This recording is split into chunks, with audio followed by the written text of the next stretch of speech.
Alright, as some of you know by now, I am a knife guy, I'm a gun guy, I'm a tool guy, I'm a van guy, I'm a bike guy, I'm a storyteller. Bowie knives are a thing of mine. I recently picked up this Western Bowie, this W49. This one's from 67, 66, 67. May have seen some action in Vietnam, pretty cool. And while I was looking for other Bowies, I stumbled upon this. And I instantly recognized what it was. I recognized this handle with the D guard, and I went, that's a modified knife. And I recognized it as probably being a Woodman's Pal. And that's what these are. And I wanted to give you guys a brief history. I don't know a whole lot. I'm not Joe expert on this, but just something that I know, and show you a couple versions of this. Because when I look at videos for the Woodman's Pal, they've usually got one version of it. And I've got 3 versions here. If you want to, I'm going to kill that bug. This thing here, as you can see, it's been cut down. But I just wanted to point out the size of this compared to the Western Bowie. The Western Bowie blade's a little bit longer. Western Bowie's a little bit thicker. But it's a lot heavier. This thing is so lightweight. I cannot wait to play with this thing. The Woodman's Pal originally came in a metal sheath like this. It was developed in 1941 by this Scandinavian guy, and it was quickly adopted by the U.S. military. And this is the way they originally came.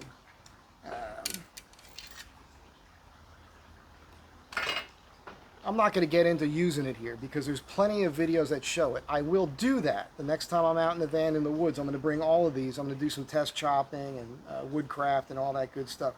This thing was so new, it still had the Cosmoline type of grease on it. Sharp, never used. The thing was it was rusty across the top of the guard and rusty right here. And I took all that rust off and I repainted the handle black again. All right. Now these things are pressed from a sheet of 1075 steel, spring steel, and I guess they're hardened to like a 58 or something like that. And you can do all kinds of things with them, and one of the neat things is it's got this hand thing here so you can actually grab it from here and dig. And one of the things I did with this one was I beveled this edge. This thing was perfect condition. I beveled this edge just to facilitate digging with it, because that's what it's used for. It's for digging, chopping, pulling up roots, digging roots out, cutting down vines, pulling vines up.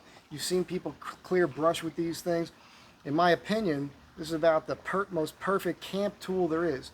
If you're backpacking, this is all you need. Even if you want to go ultra light and build your own shelter along the way instead of bringing other things. Because with this, you can find a flat area, clear it, dig up the rocks and everything else just with the one tool. I put the bevel on the bottom side because of the way that this latches into this case here. It lays in like that, and I didn't want any rattle with it, any extra rattle. Again, I'm not going to get too into this. It does say right on it. Should be able to make that out. I'm going to tilt this a little bit because I can't see what you guys are seeing. But it says Woodman's Pal 284 trademark. All right, it's got the old stamp on there, but it's not a perfect stamp. Sometimes that happens with my own stamp when I'm branding things. Now, the way things worked out was I saw this, then, and this also, by the way, it does say Woodman's Pal. It's very hard to read. I can't see what you're seeing. I'm going to try to get behind the camera here and see, because I know it looks different. Try to turn this in a way. Because it's visible, but you got to hit the light just right. But it does say Woodman's Pal. It actually has a trademark, and it's Victor. It's very hard to read because of the way this finish is. This is an original. One of the ways you could tell as well is that it has the little finger choil shaped in the leather here. Now, again, I saw this. I paid as much for this silly thing as what it will cost you to buy one of these new from Woodman's Pal right now. Now, the ones that they sell, they're calling them their military version. I believe it comes in a leather sheath. And one of the differences that you'll notice when you look at their website is the stamp is different, and it's a squared off guard instead of this sweeping D guard. Now, I don't know how true it is, but I've heard that the newer versions aren't, some people don't think they're as good. I think they're probably plenty fine. They still do the job. I don't know if they changed anything with the steel or anything. But people do prefer these older ones. And I will also say, I picked this one up. I think my final bid on it was $86, and with shipping it came to just over $100 for this full-size original vintage version. This does not have the stamp on the back here for the military code, so I suspect this was probably manufactured after World War II, probably in the 1950s. Now, okay, I found this one and I paid up for it. The new one, by the way, I don't know if I mentioned it, but the new one that you have to get, that you'll, if you get it from Woodman's Pal, the new one now is like, it's $250 or more. Just want to make you aware of that. I got this old vintage one that's in new condition, other than the rust, that I put an hour of my time into or less, sanding that out and painting it. I got it for less than half price, and it's a vintage one. So I recommend you go to eBay and take a look there. I saw this, and I didn't bid on it at first. And then I saw this one. And at the moment, when I was looking at these things, I was unaware of the differences. And this one was going very cheap. It was going for like $67. And I bid on it. And then I thought about it, and I bid on this one. And this auction went off, this one went off, and I ended up with both of them. And I'm very happy with them, because what this is, and this is just, this is so cool. This was Vietnam era, and what they did was they were putting these in the aircraft for the flight crews as a survival tool. And this is almost complete, this thing. There's a little trick to opening this. You don't want to open the zipper all the way, is what I found. And then you want to just tip this out. And here we go. It does come with a sharpening stone, which is pretty cool, in this little case here. Coarse and soft. Just thought that was kind of neat. It's missing. It's supposed to come with a lens, a glass lens, like a good-sized magnifying lens for starting fires, and a manual. And we'll get to that in a second here. But the neat thing is here is that it's the same tool. All they did was shorten it. As they lay these two on top of one another. And you can just see here the length on that. The other thing is, even though it appears to be the same thing, cut from the same exact mold, the Vietnam era does not have a stamp on it. Now, I don't know how normal that is. I don't know if this is a knockoff. It looks exactly the same to me. It's hard for me to believe that some company tried to make these as a knockoff. I suppose it's possible, but it seems to me like it's just as well made as the other two, and it's pretty amazing. Weight-wise, it's interesting because these two actually feel very similar in weight. Now, the reason they did this was just for size and weight in the aircraft. It's easier to stow this. The other thing I noticed today about it is that they actually did put a bevel from point to point here in this top. Again, to facilitate digging. If you need to dig a fighting hole or clear something out or whatever. So this is a neat thing. I went to the Woodman's Pal website and actually picked up the manuals. Before I show you that, let me take a look at this. It's kind of hard to read, but again, you might be able to read this better on screen even than I can. Do a screenshot of that. I'll change the angle for you here. Might make it easier to see. From what I can read on this, it says Survival Kit, Axe, Type 4.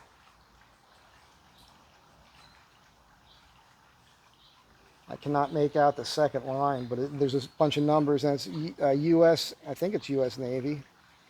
A bunch of numbers. And then it says Kings Point, Indiana. US on this side. Big heavy canvas, and there are 2 pouches on the inside, on each side here, and there is a length of cordage. I guess that's for tying it around your leg or something. So it was also supposed to come with one of these manuals. Now these are, I'll try to remember to give you some tight shots of this before I end the video. Actually, they sent me a sticker too, so you know that's going on the van. But these are the manuals. And actually, they sent me a couple cards here. Woodman's Pal, 1941. One is a sharpening stone note, and the other one is natural markings. I love this because I do this with my furniture on my website. I basically point out that any imperfections show that it's a one-off handmade tool. In my case, it would be a one-off handmade piece of furniture. That's true, but you know, it's kind of funny that they did that. So you've got the Survival Tool Kit Airman's. I believe this goes with the knife. And I'm going to put this manual in that knife, in the case with it. You've got Living in the Jungle. You've got Fighting. And you got Care, Use, and Sharpening. And the number here, the LC-14-B, is typically stamped on the bottom of the D-guard where it meets the pommel. And that is not stamped on any of mine, which tells me that none of these were for the war. I mean, other than I think this one. And I'm thinking it's possible. I mean, once in a while something might get out of the factory without a stamp. That could happen. I don't know. Maybe there were overruns. Maybe they needed so many of them that another company manufactured them at the same time from the same specs. That's what I'm guessing is going on with this. So, I think these things are neat. I don't know that I'm going to keep all of them. I wanted to do this for the video. I want to take them out in the woods and use them. All that's going to happen. And I just figured I had this already as well. And I wanted to bring this out again for you. You guys have seen this before. This is a modified version of the USMC Bolo from World War II. I changed it up because this one was damaged. I turned this into what I think is about the best, maybe not the best, but it's a great survival implement. It's a full 1/4 of an inch thick, hand-forged high-carbon steel. And I added these choils here at the top with some jimping. I did them with a file so that when you push this way, it locks into your thumb. Got a finger choil here that I added for close-up work. Got a dimple here for a bow drill. I took this tip down a bit. It comes with a broader top on it for digging. And you see I use this thing quite a bit, and this thing chops like an axe. And I just thought I wanted to see what these feel like, because I could tell you this blade here, this blade, they made one like this for World War II as well, and this thing were all part of World War II.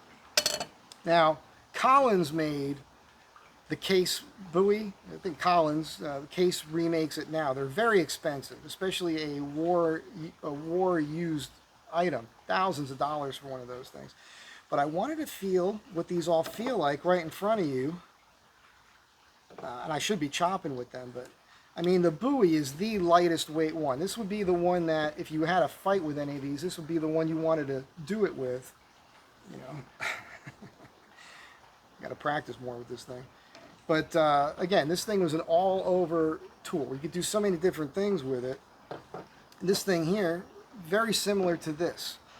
This, you could dig with it, you could chop with it. It was issued to medical corpsmen at first, but they recognized how popular it was with Marines, and then they started issuing them to Marines as the war went on.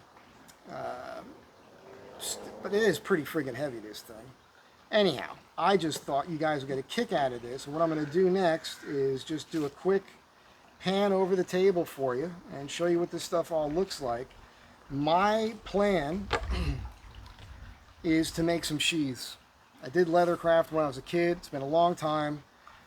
This blade here needs a sheath. This blade here needs a sheath. I've got several other knives at home that need sheaths. And I'm going to use this as inspiration. This is the original sheath for the USMC Bolo. Boyd 45 on the back, I believe it says, 42. And it's nice thick leather, and they even have this brass top protector here for the longevity of the sheath, which is pretty cool. Don't know if I'll go that crazy with it. But I will put a lanyard loop through the bottom here, a brass one. And I like the rivets at the top as well, so I'll mimic that. I'll probably put something across the front with a button and a strap. I think I'm going to go that route for my buoy sheaths. And it's something I was pretty good at when I was young. I've been meaning to get back to it. So let me give you guys a quick pan of these blades. Very precarious table I got set up here.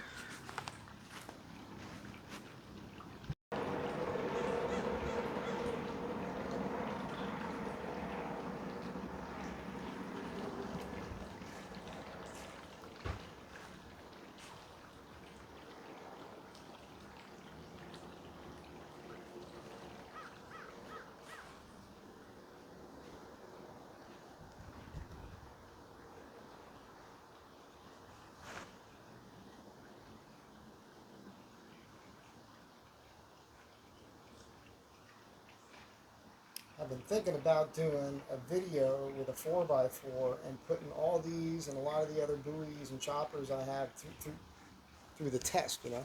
How many chops will it take to get through a 4x4, see which one performs the best. Also, in the literature, it tells you to grab these things like this, not like this. So chopping, fighting, and everything, they say this is the proper way to grab it. This thing, I just love this thing. This is just super crazy cool. But this is the way to do it to preserve your grip and fight fatigue and all that good stuff. Anyhow, it's just I wanted to get this out there. I was waiting for this to come in the mail. It got here this afternoon. And I just think this stuff is cool. Not for everybody, I understand. But stay tuned, because this stuff is going to get used. You guys have seen it before, and maybe you have in my older videos, but it's one of those things I like to do is get out in the van and use the things that I own. And I mean, I got to tell you, I'm a knuckle guard buoy kind of guy. I had to have that silly thing. My plan is to definitely keep the big one and keep this one. Obviously, I'm holding on to those two, but this one here I might put together in its case with the manual. Maybe I could even find a lens and then possibly sell that, because I'm pretty certain I can get a few $100 for it. So yeah, that's what's happening. Hope you dig on it. Thanks again to all the new people being here with all the videos and making all the comments. Keep it up. It's very fun for me. I did a video earlier today where I responded to this woman's comment, and it's getting some interesting feedback. I just looked, and there's a few more comments, and actually some other people are messaging me in emails, and somebody else recently just sent me a note on Messenger about it. I haven't had a chance to read it yet. Anyhow, thanks again for being here. Have a great day. Be good to one another. I'll keep it interesting, I promise.